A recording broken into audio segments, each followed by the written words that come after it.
2024 সালে প্রথম জানুয়ারি মাসের 25শে জানুয়ারি যে মুভিগুলো রিলিজ হবে এই মুভিগুলো নিয়ে আমরা এখন আপনাদের আপডেট দেব। তো জানুয়ারি মাসের 25 তারিখে মোট 8টি মুভি রিলিজ হবে। এই 8টি মুভির মধ্যে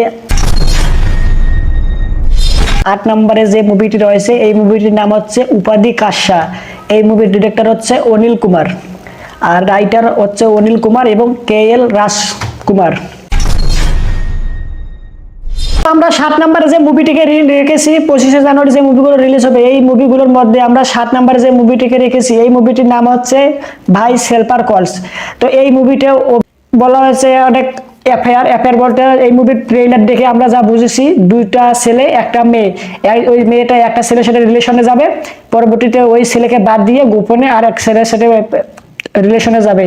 এর কারণে হাতে নাতে ধরা খাবে, ধরা খাওয়ার পরে এই মুভির গল্প একটু একটু করে আগাবে এবং লাস্ট পর্যায়ে যে একটা গাড়ি বাস্ট হয়, কিন্তু এই গাড়ির মধ্যে 3 জনই মৃত্যুবরণ করে নাকি 2 জনকেই মেরে ফেলা হয় এটা দেখানো হয় না। এই গল্পটা উন্মোচন হবে মুভির দেখার তো সবাই।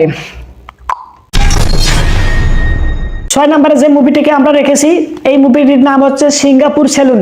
এই মুভিটিতে সেলুন নিয়ে অনেক হাস্যরহস্যকর ঘটনা ঘটানো হবে। এই মুভির সবথেকে ইন্টারেস্টিং ফ্যাক্ট হচ্ছে লোকেশ কানাগরাজের কেমিও। লোকেশ কানাগরাজ হচ্ছে একজন ডিরেক্টর, কাইঠি কিছুদিন আগে রিলিজ হয়েছিল লিও। এই মুভির যে ডিরেক্টর ছিলেন উনি এই মুভিতে কেমিও রোলে থাকবেন, যার কারণে এই মুভিটি অনেক বেশি ইন্টারেস্টিং হতে চলেছে।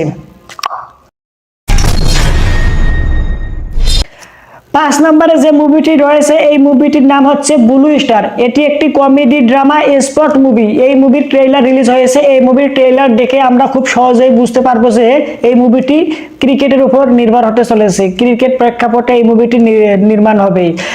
তো এই মুভির গল্প খুব সহজেই আমরা বুঝতে পেরেছি ট্রেইলার দেখে। এই মুভিতে একটি ছেলে ক্রিকেট খেলবে, প্রথম দিকের থেকে ও পারবে না কিন্তু লাস্ট পর্যায়ে যেয়ে অনেক ভালো কিছু করবে, এই গল্পটাকে তুলে আনা হয়েছে এই মুভিটিকে।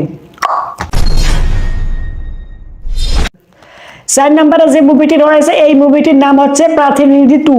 এই মুভির ট্রেইলার কোনো কিছু রিলিজ হয়নি। এই মুভির ডিরেক্টর সম্পর্কে কোনো প্রকার ধারণা কোনো সাইটে নাই, আমরা অনেক খোঁজাখুঁজি করেছি কিন্তু পাইনি, যার কারণে এই মুভিটির নিয়ে কিছু বলতে পারতেছি না। মুভির ধরন, বাজেট এবং কাস্টিং বিষয়ে কোনো কিছু বলতে পারি, তবে এতটুকু আমরা বলতে পারি যে এই মুভিটি 25শে জানুয়ারি রিলিজ হবে, এই বিষয়ে নিশ্চিত। এটি IMDb-তে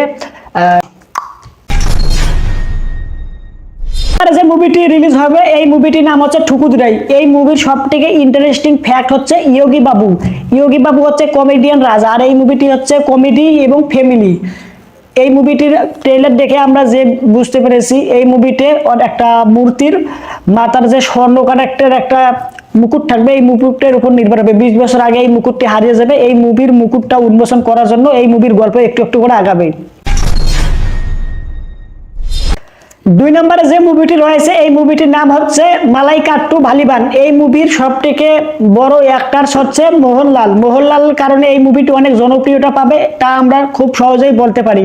মোহনলালের অ্যাক্টিং ছিল দুর্দান্ত। এই মুভির ট্রেজার এবং ট্রেলার দেখে আমরা যা বুঝেছি এটি একটি ড্রামা ফ্যান্টাসি মুভি হতে চলেছে। তো 1 নম্বর যে মুভিটি রয়েছে এই মুভিটি একটি দুর্দান্ত মুভি। মুভিটির নাম হচ্ছে ফাইটার। এই মুভির বাজেট হচ্ছে 255 কোটি টাকা। এই মুভিতে সব থেকে বড় অ্যাক্টর হচ্ছে ঋত্বিক রোশন, দীপিকা পাদুকোন, অনিল কাপুর। এই মুভিটি হবে ইন্ডিয়া এবং পাকিস্তানের বিভিন্ন ঘটনা প্রেক্ষাপটে হামলা এবং টেররিস্ট বা জঙ্গি হামলার ক্ষেত্রে সেনাবাহিনীর ক্ষেত্রে বিভিন্ন আদান প্রদান হবে এই মুভিটি আলাপ আলোচনার বিষয়ে।